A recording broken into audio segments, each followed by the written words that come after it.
নমস্কাৰ নিউজৰ বাতৰিলৈ স্বাগতম জনাই ষ্টুডিঅ'ৰ মজিয়াত মই পল দাস চাওঁহক আজিৰ বাতৰি দেৰগাঁৱৰ এগৰাকী বিশিষ্ট ব্যৱসায়ী তথা সংগীত প্ৰেমী ললিত আগৰৱালাৰ দুটিকৈ দেশপ্ৰেমমূলক গীতৰ শুভ উদ্বোধন কৰা হয় দেৰগাঁও চহৰৰ এগৰাকী বিশিষ্ট ব্যৱসায়ী তথা সংগীত প্ৰেমী ললিত আগৰৱালাৰ দুটিকৈ দেশপ্ৰেমমূলক গীতৰ শুভমুক্তি উল্লেখযোগ্য যে দেৰগাঁও বিধানসভা সমষ্টিৰ অন্তৰ্গত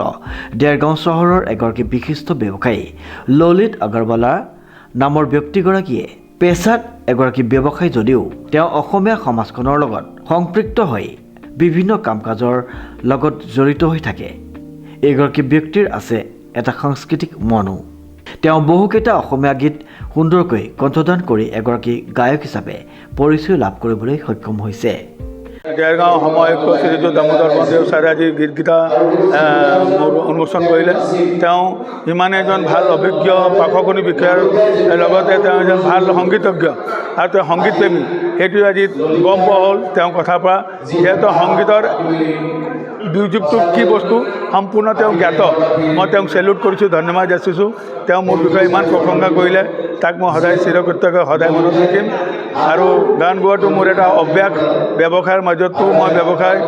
বাদ দি মই মিউজিক কৰাটো বেছি ভাল পাওঁ কাৰণ অসমৰ মানুহে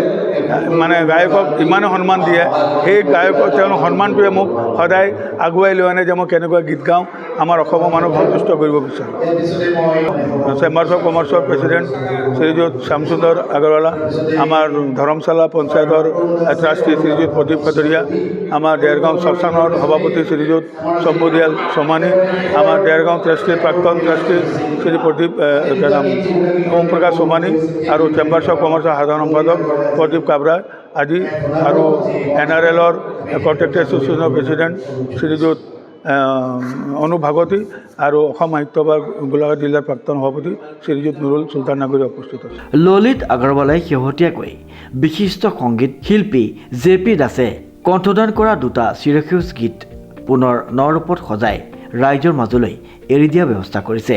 আগৰৱালাই নতুনকৈ বাণীবদ্ধ কৰা এই গীত দুটা হৈছে কেশৱ দত্তৰ কথাৰে JP দাসৰ সুৰ আৰু কণ্ঠৰ জনপ্ৰিয় গীত মোৰ দেশৰ মাটিৰ গান আৰু বিজয় শৰ্মাৰ কথাৰে JP দাসে সুৰ কৰি কণ্ঠদান কৰা নামাতিবা আই শীৰ্ষক গীত দুটি কি আমি গধূলি সকলো মানুহ একত্ৰিত হ'লোঁ এনেই সাধাৰণতে অনুষ্ঠানবিলাকত কি হয় অকণমান বক্তৃতা প্ৰদানবিলাক হয় বেছিকৈ আজি অলপ সাংস্কৃতিক দিশৰ লগত জড়িত এটা আজি অনুষ্ঠান হ'ল ইয়াত আমি দেৰগাঁও ধৰমশালাত আজি আমি বিভিন্ন মানুহ ইয়াত আহি সমবেত হ'লোঁ বিশেষকৈ মই ব্যক্তিগতভাৱে কি পালোঁ আজি মোৰ বন্ধু ললিত আগৰৱালাই মই জানো গীত গায় তেওঁ মানে মঞ্চ দেখিলে তেওঁ দৌৰি যায় গান এটা গাবলৈ মন কৰে আৰু তেওঁ যি গানেই নাগাওক যেতিয়াই নাগাওক খুব হৃদয়ৰে অন্তঃকৰণেৰে গীতটো গাবলৈ চেষ্টা কৰে আজি এটা দুটা গীত ইয়াত আজি শুভ মুক্তি হৈছে দুটা গীততে JP দাই কণ্ঠদান কৰিছিলে নেমাতিবা আই আৰু মোৰ দেশৰ মাটি গান এই দুয়োটা গানেই অসমবাসী ৰাইজৰ বৰ হৃদয়স্পৰ্শী গীত এই দুয়োটা গীতত জাতীয়তাবাদ আছে এই দুয়োটা গীতত দেশাত্মবোধ আছে গতিকে এনেকুৱা দেশাত্মবোধ থকা জাতীয়তাবাদ থকা গীত আমাৰ অসমীয়া সকলো অসমীয়াৰ আচলতে বৰ আদৰৰ অতি মৰমৰ গতিকে এই আদৰৰ আৰু মৰমৰ গীত দুটি তেওঁ বাণীবন্ধন কৰি নতুন ৰূপত সম্পূৰ্ণ নতুন ৰূপত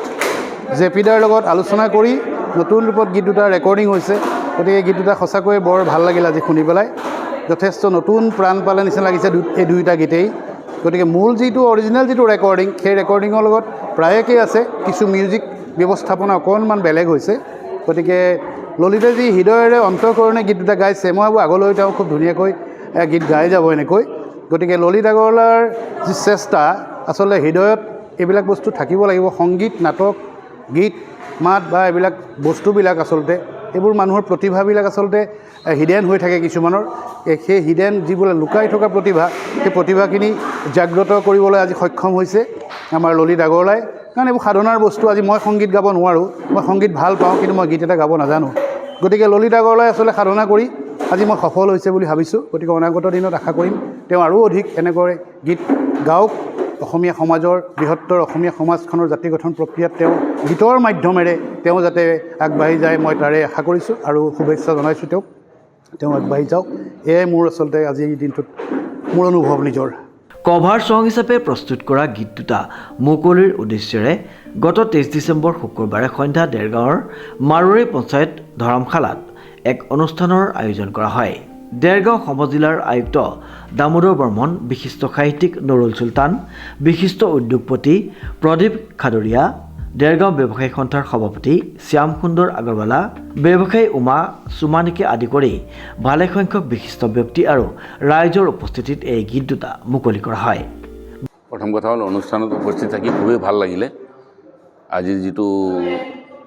এক গীতৰ উন্মোচনৰ অনুষ্ঠান হৈছে, ললিতৰ গানটো মই যদিও আগত শুনিছোঁ